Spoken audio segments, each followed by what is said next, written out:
Chapter का नाम है बेसिक कंसेप्ट्स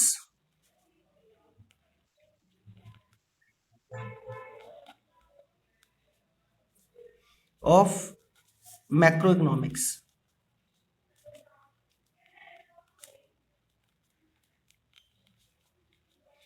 चैप्टर नंबर 1 है आपकी बुक में। तो क्वेश्चन नंबर 1 है, what do mean by term economics. देखो इकोनॉमिक्स की क्या डेफिनेशन होती है, ये आप 11th क्लास में भी स्टडी कर चुके हो, ठीक है ना। और आपको ध्यान ही होगा इकोनॉमिक्स वर्ड की तो हजारों डेफिनेशन होती है, मतलब इतनी सारी डेफिनेशन होती है कि उन सारी डेफिनेशंस को लिखना भी मुश्किल है। तो हमें इतनी सारी डेफिनेशंस नहीं करनी, एक छोटी सी डेफिनेशन करते हैं इकोनॉमिक्स की। इकोनॉमिक्स है ना एक सोशल साइंस है। सोशल साइंस का मतलब है कि ये सोसाइटी से रिलेटेड साइंस है। मतलब इसमें हम सोसाइटी को स्टडी करते हैं, सोसाइटी मतलब लोगों को स्टडी करते हैं, फर्म्स को स्टडी करते हैं। और क्योंकि ये साइंस है इसलिए इसके अपने रूल्स भी होते हैं। सोशल साइंस है। और इकोनॉमिक्स है ना मेनली हम एनालाइज करते हैं क्या चीज एनालाइज करते हैं कि कंट्री में प्रोडक्शन कितना होगा। और जो प्रोडक्शन होता है वो केवल फैक्ट्रियों में तो नहीं रखा रहता, वो फिर लोगों के पास डिस्ट्रीब्यूट होता है। उसका प्रोडक्शन का डिस्ट्रीब्यूशन कैसे हुआ कंट्री के लोगों में। और जब लोगों को डिस्ट्रीब्यूट होगा तो लोग उसको कंजम्पशन करेंगे, उसका कंजम्पशन कैसे हुआ, समझ रहे हो। और कंट्री के अंदर इन्वेस्टमेंट भी होता है, इन्वेस्टमेंट कैसे कैसे किया गया, एटसेट्रा एक्सेट्रा। इन सब चीजों को स्टडी किया जाता है। तो आप बोल सकते हो कि economics is a social science which mainly analyze production, distribution, consumption, investment, etc. in the country. Good afternoon. ठीक है। अच्छा सेकंड क्वेश्चन करते हैं। इससे पहले मैं एक बात बता दूं, जो इकोनॉमिक्स होती है ना इसके मेनली दो पार्ट्स होते हैं, micro economics and macro economics. Micro आप 11th क्लास में स्टडी कर चुके हो, मैक्रो अभी 12th में आपका चल रहा है। माइक्रो वर्ड का मतलब होता है स्मॉल, छोटा। और मैक्रो वर्ड का मतलब होता है बिग, यानी कि लार्ज। अब यहाँ पे स्मॉल से क्या मतलब है और लार्ज से क्या मतलब है। देखो यहाँ पे स्मॉल का मतलब होगा पार्ट ऑफ कंट्री,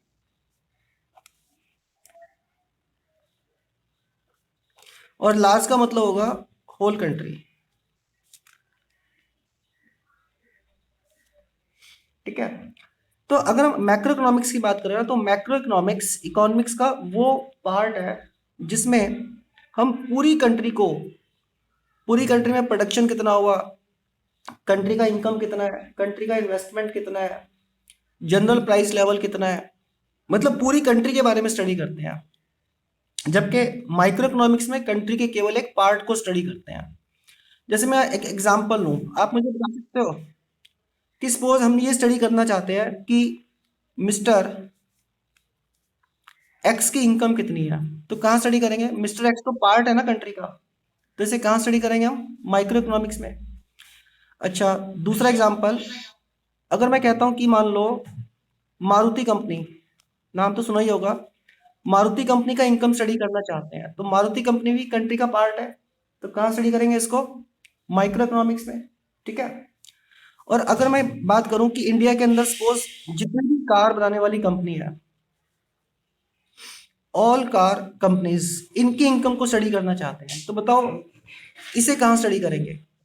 ये जितनी भी कार बनाने वाली कंपनी है इंडिया के अंदर, क्या ये सारी कंट्री है या कंट्री का पार्ट है, ये तो बेटा कंट्री का पार्ट है ना। तो इसको भी हम कहाँ स्टडी करेंगे, माइक्रो इकोनॉमिक्स में, ठीक है।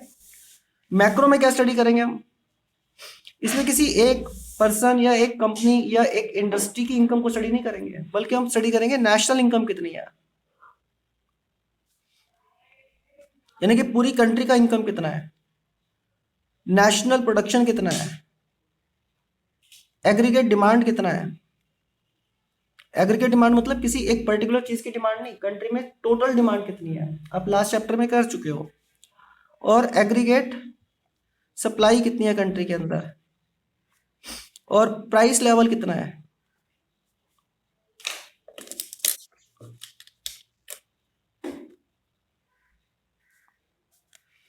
प्राइस लेवल का मतलब किसी एक पर्टिकुलर चीज की प्राइस की बात नहीं हो रही, ओवरऑल प्राइस ज्यादा है कंट्री में या कम है। ये सारी बातें हम मैक्रो इकोनॉमिक्स के अंदर स्टडी करते हैं। क्लियर है। अच्छा, रीड कर लिया ना ये पेज, ध्यान ध्यान से, ठीक है। ये नेक्स्ट पेज भी रीड कर लो।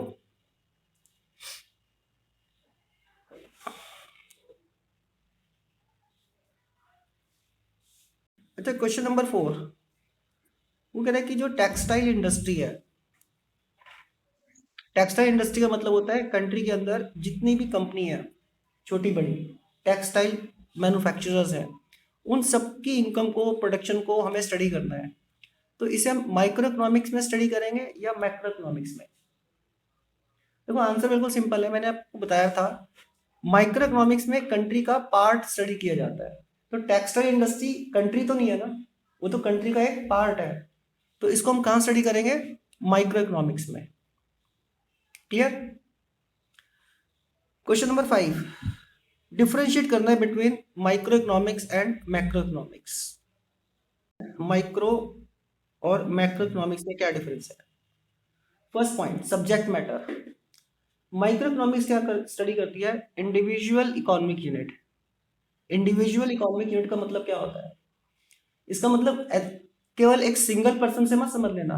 इंडिविजुअल इकोनॉमिक यूनिट का मतलब होता है एक ऐसी यूनिट जिसमें एक पर्सन भी हो सकता है और 1,000 या 50,000 लोग भी हो सकते हैं, लेकिन वो यूनिट है ना अपना डिसीजन खुद लेती है।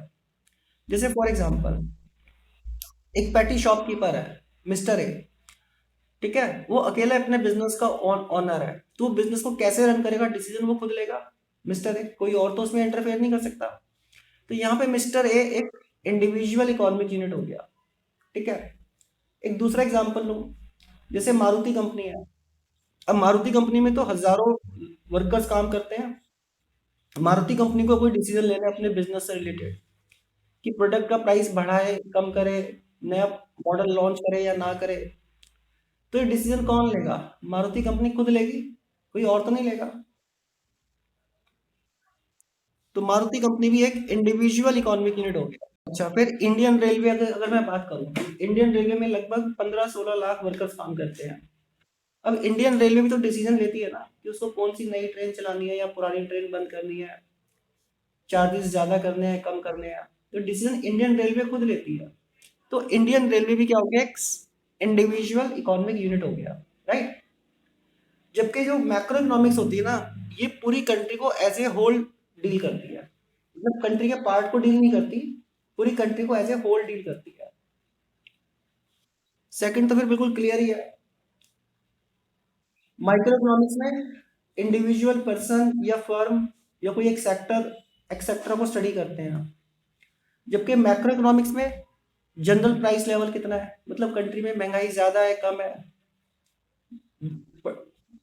नेशनल प्रोडक्शन कितना है, नेशनल इनकम कितना है, एम्प्लॉयमेंट लेवल कितना है, ये सारी चीजें स्टडी करती है, ठीक है ना। तीसरा है central problem. Central means main problem. देखो माइक्रो इकोनॉमिक्स में जो मेनली स्टडी किया जाता है ना, वो प्राइस डिटर्मिनेशन स्टडी किया जाता है, जो आपने 11th क्लास में किया था, डिमांड एंड सप्लाई के थ्रू। जैसे फॉर एग्जांपल, अगर एप्पल का प्राइस 100 रुपीज पर केजी है तो वो कैसे डिसाइड हुआ, एप्पल के डिमांड और सप्लाई से, है ना। ये सब बातें माइक्रो इकोनॉमिक्स में स्टडी की जाती है। अच्छा, माइक्रो इकोनॉमिक्स में फिर एक बात और भी स्टडी की जाती है कि लैंड का रेंट कितना होगा, लेबर की वेज कितनी होगी, इंटरेस्ट रेट क्या होगा, प्रॉफिट मार्जिन क्या रखा जाएगा, ये सारी बातें भी माइक्रो इकोनॉमिक्स में ही स्टडी की जाती है। जबकि मैक्रो इकोनॉमिक्स में जो मेन प्रॉब्लम स्टडी की जाती है, यहाँ पे वो देखा जाता है कि कंट्री में एम्प्लॉयमेंट लेवल कैसे डिटरमिन होता है, मतलब कितने लोगों को एम्प्लॉयमेंट मिलेगा, और नेशनल इनकम कैसे डिटरमिन होता है कंट्री का। क्लियर। अच्छा, दूसरा नाम भी है बेटा अल्टरनेट टर्म। माइक्रो इकोनॉमिक्स को ना प्राइस थ्योरी भी कहा जाता है। और प्राइस थ्योरी क्यों कहा जाता है? क्योंकि माइक्रो इकोनॉमिक्स में मेनली जो हम स्टडी करते हैं ना, वो प्राइस डिटर्मिनेशन ही स्टडी किया जाता है, इसीलिए दूसरा नाम हो गया प्राइस थ्योरी। ठीक है। जबकि मैक्रो इकोनॉमिक्स का दूसरा नाम क्या होता है? Theory of income and employment. और इसका दूसरा नाम theory of income and employment क्यों होता है, आप सोच सकते हो, क्योंकि मेन प्रॉब्लम क्या होती है मैक्रो इकोनॉमिक्स की? एम्प्लॉयमेंट लेवल और नेशनल इनकम लेवल डिटरमिन कैसे होता है, ये सब स्टडी करना। फिर टूल्स। माइक्रो इकोनॉमिक्स में मेनली दो टूल्स होते हैं, डिमांड एंड सप्लाई। क्योंकि आप 11th में पढ़ चुके हो प्राइस कैसे डिटरमिन होता है, डिमांड एंड सप्लाई के थ्रू। तो यहाँ पे तो वही स्टडी करना है हमें। तो यहाँ पे मेन टूल्स होते हैं डिमांड एंड सप्लाई। जबकि मैक्रो इकोनॉमिक्स में मेन टूल्स होते हैं aggregate demand and aggregate supply. फिर इनके एग्जाम्पल्स कौन कौन से होते हैं? एग्जाम्पल्स तो आप पढ़ ही चुके हो सारे, एक बार रीड कर लो इस पेज को ध्यान ध्यान से। नेक्स्ट क्वेश्चन ये कह रहा है कि what is the need of macro economics?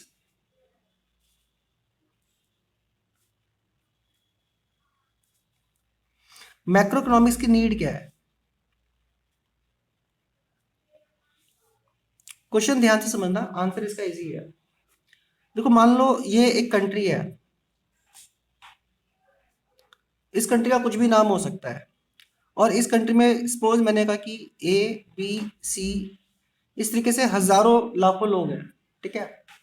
हमने क्या किया, ए की इनकम मेजर करी सपोज 1000 रुपया, बी की इनकम मेजर करी सपोज 2000 रुपीज, सी की इनकम सपोज 500 रुपीज। ऐसे जितने भी लोग थे ना, सबकी इनकम एस्टिमेट करते चले गए। ठीक है। और इन सबकी इनकम को जो हमने एस्टिमेट किया है, हजारों लोगों की इनकम को जो एस्टिमेट किया, ये तो माइक्रो इकोनॉमिक्स में किया। ठीक है ना। अब अगर इन सबकी इनकम को हम ऐड कर दें, सबकी इनकम को हम ऐड कर दें, ऐड करते चले जाएं, तो बताओ वो किसकी इनकम आ जाएगी? वो आ गई मान लो 10,000 करोड़ रुपीज आ गई। तो ये किसकी इनकम आ गई? क्या ये पूरी कंट्री की इनकम नहीं आ गई? सोच के देखो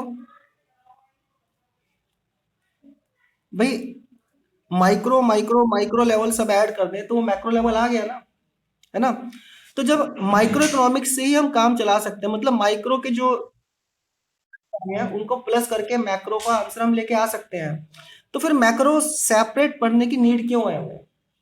समझ गए? क्वेश्चन बात समझ में आई? तो उसका एक रीजन होता है। वो रीजन क्या होता है, ध्यान से समझना। जैसे मैं बात करता हूँ, इसी कंट्री की बात करता हूँ, ये एक कंट्री है सपोज। अब इस कंट्री में ना बहुत सारे लाखों लोग हैं। Suppose mister A, mister A पता क्या करता है, जो भी पैसे कमाता है ना, खर्च नहीं करता, उसको सेविंग करके रख लेता है। और ऐसा ये कई सालों तक करता रहता है, 5 साल, 10 साल, 15 साल, 20 साल। तो आप सोच के देखो 15-20 साल के बाद इसके पास बहुत सारे पैसे हो जाएंगे नहीं हो जाएंगे? हो जाएंगे ना। मतलब ये रिच हो जाएगा। अच्छा, एक दूसरा पर्सन है मिस्टर बी, ये भी क्या करता है, ये भी सेविंग करता है अपनी, एक ही देखा देखी। तो 10-15 साल के बाद बी के पास भी बहुत सारे पैसे हो जाएंगे, यानी कि मिस्टर बी भी रिच हो जाएगा। ठीक है ना। अच्छा, अब अगर मैं बात करूं कंट्री में सी डी ई जितने भी लोग हैं, ये सारे के सारे लोग सेविंग करना शुरू कर दें, तो क्या सभी लोग अमीर हो जाएंगे? होना चाहिए ना, वैसे तो होना तो चाहिए। जब अगर एक आदमी सेविंग करता है और वो अमीर हो जाता है, बहुत सारे पैसे हो जाते हैं कई सालों के बाद, दूसरे के पास भी हो रहे हैं, तो कंट्री का हर आदमी अगर ऐसा करे तो सबको अमीर होना चाहिए। लेकिन पता है हुआ क्या, अगर हर आदमी कंट्री का सेविंग करना शुरू कर दे, तो इससे क्या होगा, मार्केट में डिमांड खत्म हो जाएगी। मतलब सामान तो कोई खरीद ही नहीं रहा, सब सेविंग कर रहे हैं। और जब मार्केट में डिमांड नहीं होगी, तो प्रोड्यूसर्स लोग क्या करेंगे? क्या वो फैक्ट्रियां चलाते रहेंगे? उनका सामान नहीं बिक रहा, लोग तो सेविंग कर रहे हैं। तो वो प्रोड्यूसर्स लोग क्या करेंगे, हजारों लाखों फैक्ट्रियां बंद कर देंगे। और वहां पे काम करने वाले जो करोड़ों एम्प्लॉइज है ना, उनको जॉब से हटा दिया जाएगा। वो अनएम्प्लॉयड हो जाएंगे। और जब वो अनएम्प्लॉयड हो जाएंगे, तो बताओ क्या कुछ सालों के बाद क्या वो अमीर हो जाएंगे? अरे अनएम्प्लॉयड की तो इनकम ही नहीं होती। तो फिर वो सबके सब क्या हो जाएंगे, पुअर हो जाएंगे। तो यहाँ पे आपने देखा, जो बात एक माइक्रो लेवल पे ट्रू थी, वो बात मैक्रो लेवल पे ट्रू नहीं है। इसलिए हमें मैक्रो इकोनॉमिक्स सेपरेटली स्टडी करनी पड़ती है। समझ गए? अच्छा, एक और एग्जांपल लूं मैं। जैसे मान लो कि ये कंट्री है, इस कंट्री में लाखों लोग हैं, अनएम्प्लॉयड, करोड़ों लोग अनएम्प्लॉयड है। एक पर्सन मिस्टर ए क्या करता है, कम पैसे में जॉब करने को रेडी हो जाता है। तो बताओ इसे जॉब मिलेगा नहीं मिलेगा फिर? अगर कम पैसे में कोई काम करना चाहता है तो उसको तो कोई ना कोई जॉब दे ही देगा फिर। लेकिन कंट्री में जो करोड़ों लोग हैं, करोड़ों लोग, वो सारे के सारे कम पैसे में काम करने को रेडी हो जाए, तो क्या उन सबको जॉब मिल जाएगा? इतने तो जॉब्स ही नहीं है कंट्री के अंदर, तो सबको तो नहीं मिल पाएगा। यानी कि यहाँ पे भी हमने क्या देखा, जो बात माइक्रो लेवल पे ट्रू है, मैक्रो लेवल पे आके वो बात रॉन्ग प्रूव हो गई। इसीलिए हमें मैक्रो इकोनॉमिक्स सेपरेट स्टडी करना पड़ता है, राइट। इसका आंसर निकाल रहा हूं मैं, आप उसको रीड करो, ध्यान ध्यान से रीड करना है।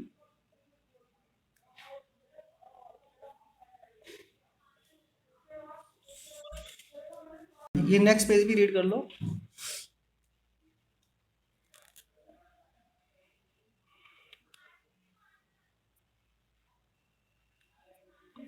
यहां तक रीड करना है। चलिए आगे बढ़ रहे हैं नेक्स्ट क्वेश्चन पे। क्वेश्चन नंबर 7, डोमेस्टिक टेरिटरी का क्या मतलब होता है? डोमेस्टिक टेरिटरी का एक नाम और भी होता है इकोनॉमिक टेरिटरी।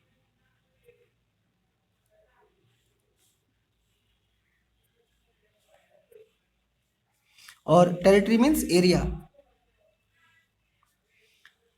बहुत ध्यान से समझना है, ये थोड़ा सा कंफ्यूजिंग वर्ड है, बहुत सब कंफ्यूजन रहता है इसमें स्टूडेंट्स को, लेकिन आप ध्यान देके समझोगे तो कोई कंफ्यूजन नहीं रहेगा, ठीक है। देखो सपोज मैंने कहा कि ये इंडिया है और ये रेस्ट ऑफ द वर्ल्ड है, मतलब अदर कंट्रीज है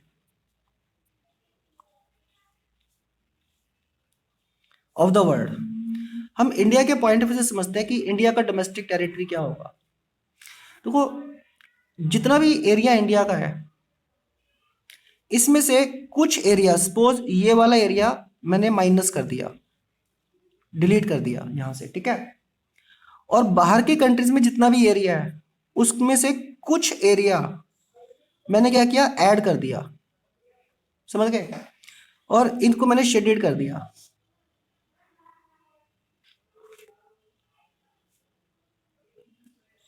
मतलब इंडिया के अंदर कुछ एरिया मैंने छोड़ दिया और बाहर की कंट्रीज में कुछ एरिया मैंने ये भी शेडेड कर दिया। तो यहाँ पे आप जो शेडेड एरिया देख रहे हो ना, इंडिया के अंदर और इंडिया से बाहर, ये सारा का सारा डोमेस्टिक टेरिटरी है इंडिया का। इसका क्या मतलब हुआ?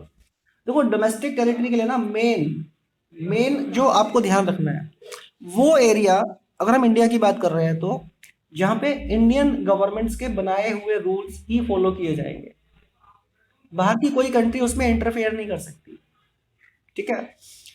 अच्छा, अब इंडिया का जितना भी एरिया है, इस पूरे एरिया में इंडियन गवर्नमेंट्स के रूल्स ही फॉलो किए जाएंगे। लेकिन कुछ एरिया ऐसा भी है इंडिया के अंदर जहां इंडियन गवर्नमेंट के रूल्स फॉलो नहीं किए जाएंगे। वो एरिया पता है कौन सा है? फॉर एग्जाम्पल, आपको पता है इंडिया के अंदर बहुत सारी कंट्रीज की एम्बेसीज हैं, जैसे यूएस की एम्बेसी है, यूके एम्बेसी है, अलग अलग कंट्रीज की एम्बेसी है इंडिया के अंदर। तो वो एम्बेसी एरिया बेशक इंडिया के अंदर लोकेट करता है, लेकिन उन एम्बेसी एरिया के अंदर इंडियन गवर्नमेंट्स के रूल्स फॉलो नहीं किए जाएंगे। वो जिस कंट्री की एम्बेसी है ना, उस कंट्री के रूल फॉलो किए जाते हैं उस पर्टिकुलर एरिया के अंदर, समझ गए। फिर इंडिया के अंदर कुछ फॉरेन कंट्रीज के मिलिट्री एस्टेब्लिशमेंट्स हो सकते हैं। मिलिट्री एस्टेब्लिशमेंट का मतलब है, जैसे सपोज इंडिया के अंदर बहुत ज्यादा डिस्टर्बेंसेस चल रहे हैं, लड़ाई झगड़े, खून खराबा, ये सब चल रहा है, और इंडिया की आर्मी और गवर्नमेंट कंट्रोल नहीं कर पा रहे सपोज। तो इंडिया ने क्या किया, बाहर की कंट्रीज में जो उसके फ्रेंडली कंट्रीज है, सपोज फ्रेंडली कंट्रीज में सपोज मैंने कहा यूएस, यूएस को कहा कि भाई हमारी कंट्री के अंदर बहुत डिस्प्यूट्स हो रहे हैं, हम कंट्रोल नहीं कर पा रहे, तो आप अपनी फोर्सेस हमारी कंट्री में भेज दो, समझ गए। तो यूएस ने क्या किया, इंडिया के रिक्वेस्ट पे अपनी मिलिट्री इंडिया के अंदर भेज दी, और वो मिलिट्री सपोज इंडिया में इस एरिया के अंदर अपना कैंप लगा के रहती है और अपना ऑपरेशन कर रही है। तो ये वाला एरिया जिसमें बाहर की कंट्री की मिलिट्री अपना कैंप लगा रही है, उस एरिया के अंदर आप सोचो इंडियन गवर्नमेंट के रूल चलेंगे या जिस कंट्री की वो मिलिट्री है वहां के रूल चलेंगे? वो तो अपनी कंट्री के रूल चलाएंगे ना। तो इसलिए ये वाला एरिया कट कर दिया गया, ठीक है। अच्छा, जैसे इंडिया का कुछ एरिया हमने कट किया है, ऐसे ही बाहर का कुछ एरिया इंडिया में प्लस भी होगा डोमेस्टिक टेरिटरी में। कौन सा एरिया? इंडिया की भी तो एम्बेसीज है दूसरी कंट्रीज के अंदर, जैसे यूएस में एम्बेसी है इंडिया की, यूके में एम्बेसी है। तो इंडिया की एम्बेसी जो बाहर जिस जिस कंट्रीज के अंदर है, उस पर्टिकुलर एरिया के अंदर, यानी कि एम्बेसी एरिया के अंदर इंडियन गवर्नमेंट के रूल्स ही फॉलो किए जाएंगे, तो वो इंडिया की डोमेस्टिक टेरिटरी है। फिर जैसे इंडिया ने बाहर की मिलिट्री को अपने यहाँ बुलाया था, ऐसे ही हो सकता है कि बाहर की कंट्रीज में डिस्टरबेंस हो और वो इंडियन गवर्नमेंट से रिक्वेस्ट करे कि आप हमारी हेल्प के लिए अपनी मिलिट्री हमारी कंट्री में भेज दो। तो इंडिया की मिलिट्री अब्रॉड जिस एरिया के अंदर जाएगी, वो एरिया इंडिया की ही डोमेस्टिक टेरिटरी माना जाएगा। इंडिया के रूल्स फॉलो किए जाएंगे। समझ गए? अच्छा, इसके बाद कुछ है ना, ये बीच में पता क्या होता है, ये इंटरनेशनल एरिया है। ये ऐसा एरिया है जो ना तो इंडिया का है ना अदर कंट्रीज का है, ये इंटरनेशनल एरियाज होते हैं। तो अब ये जो इंटरनेशनल एरिया होते हैं ना, इनके अंदर पता क्या होता है इंटरनेशनल एरिया में, जैसे फिशिंग वेसल्स होते हैं, है ना, जहाज होते हैं बहुत बड़े बड़े फिशिंग करने के लिए। तो इंडिया के अगर जहाज हैं, इंटरनेशनल एरिया में गए फिशिंग कर रहे हैं, तो वो बेशक इंटरनेशनल एरिया में है वो शिप अभी, लेकिन वो इंडिया की ही डोमेस्टिक टेरिटरी माना जाएगा। समझ गए? फिर इंडिया के कुछ ऐसे एयरक्राफ्ट हैं जो इंडिया से अब्रॉड फ्लाइट करते रहते हैं, है ना, तो वो एयरक्राफ्ट बेशक इंडिया के अंदर हो या इंटरनेशनल एरिया में हो या किसी दूसरी कंट्री के अंदर हो, वो इंडिया की ही डोमेस्टिक टेरिटरी माने जाएंगे। बात समझ में आई है मेरी? हाँ, यहाँ पे एक बात ध्यान रखनी है, अगर इंडिया के अंदर कोई एक ऐसा प्लेस है जहाँ पे कोई इंटरनेशनल ऑर्गेनाइजेशन अपना ऑफिस बना रखा है, इंटरनेशनल ऑर्गेनाइजेशन का मतलब हो गया, जैसे मान लो वर्ल्ड हेल्थ ऑर्गेनाइजेशन ने इंडिया में अपना ब्रांच बना रखा है, तो उस एरिया में इंडिया के रूल्स फॉलो नहीं होंगे। ठीक है ना, वर्ल्ड हेल्थ ऑर्गेनाइजेशन अपने रूल्स वहां पे लगाएगी, तो वो एरिया भी इंडिया की डोमेस्टिक टेरिटरी नहीं होगा। या इंडिया के अंदर वर्ल्ड बैंक है, उसकी ब्रांच है सपोज इस एरिया के अंदर, तो वर्ल्ड बैंक इंडियन गवर्नमेंट के रूल्स के हिसाब से नहीं चलेगा, वर्ल्ड बैंक के अपने सेपरेट रूल्स हैं। ठीक है? हाँ, लेकिन एक बात यहाँ पे बहुत ध्यान से समझनी है, जैसे माइक्रोसॉफ्ट कंपनी है, माइक्रोसॉफ्ट कंपनी तो बहुत सारी कंट्रीज में उसका बिजनेस है, आप जानते हो। अब सपोज माइक्रोसॉफ्ट कंपनी का इंडिया के इस जगह पे भी ऑफिस बना रखा है, तो बताओ माइक्रोसॉफ्ट कंपनी तो एक कमर्शियल ऑर्गेनाइजेशन है ना, उसको इंडियन गवर्नमेंट के रूल्स मानने पड़ेंगे नहीं मानने पड़ेंगे? उसे तो मानने पड़ेंगे। तो फिर ये एरिया इंडिया की डोमेस्टिक टेरिटरी माना जाएगा। क्लियर है? मैं आंसर शेयर कर रहा हूं, आप रीड भी कर लो। बहुत ध्यान ध्यान से रीड करना है, बहुत केयरफुली।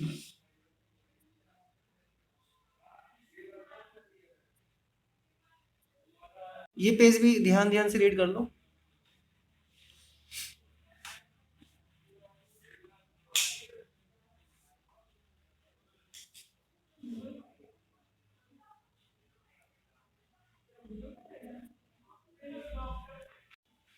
ध्यान ध्यान से रीड करना है ये पेज, करो।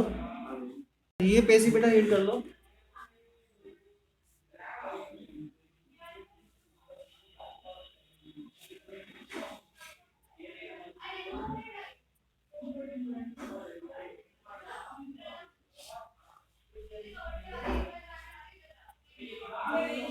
क्वेश्चन नंबर 8 बहुत ध्यान से समझना है, बहुत इंपॉर्टेंट क्वेश्चन है। आपको बताना है कि कुछ नाम यहाँ पे दिए हुए हैं और आपको बताना है कि इसमें से कौन सा नाम इंडिया की डोमेस्टिक टेरिटरी के अंदर आएगा। ठीक है? और मैं हिंट दे रहा हूँ, डोमेस्टिक टेरिटरी में इंडिया की केवल और केवल वही नाम आएंगे जहां पे इंडियन गवर्नमेंट के रूल्स एप्लीकेबल होंगे। पहला है इंडियन कंपनी इन यूके, कोई भी इंडियन कंपनी से suppose state bank of India है या मारुति कंपनी है ना, पैसे कमाने के लिए काम करती है, बहुत सारी कंपनियां हैं, और उन्होंने यूके में भी अपनी ब्रांच ओपन की हुई है। तो बताओ, जहां पे इंडियन कंपनी ने यूके में ब्रांच ओपन की है, उस एरिया में इंडियन गवर्नमेंट अपने रूल्स चला सकती है क्या, या यूके के रूल मानने पड़ेंगे? यूके के रूल्स मानने पड़ेंगे। तो इसका मतलब ये इंडिया की डोमेस्टिक टेरिटरी के अंदर नहीं आएगा। फिर गूगल ऑफिस इन इंडिया, अब मान लो दिल्ली के अंदर ही गूगल ने अपना ऑफिस ओपन कर लिया, तो जिस एरिया में गूगल ने अपना ऑफिस बनाया है वहां पे इंडियन गवर्नमेंट्स के रूल्स लगेंगे या नहीं लगेंगे? लगेंगे, ठीक है ना, कमर्शियल कंपनी है वो तो ये इंडिया की डोमेस्टिक टेरिटरी में आएगा। क्लियर? थर्ड है company in India owned by Japanese. Japanese यहाँ नजर नहीं आ रहा है, अगले पेज पे होगा। ओन्ड बाय जैपनीज, कोई जैपनीज है और उसने इंडिया में कोई कंपनी खरीदी हुई है, तो जिस एरिया में वो कंपनी है, अब सोचो इंडियन गवर्नमेंट के रूल्स मानने पड़ेंगे नहीं मानने पड़ेंगे? मानने पड़ेंगे। तो ये भी इंडिया की डोमेस्टिक टेरिटरी के अंदर इंक्लूड किया जाएगा।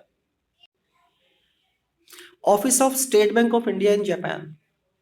अब स्टेट बैंक ऑफ इंडिया भी तो एक कमर्शियल ऑर्गेनाइजेशन है, बेशक गवर्नमेंट की है लेकिन है तो पैसे कमाने के लिए काम करती है।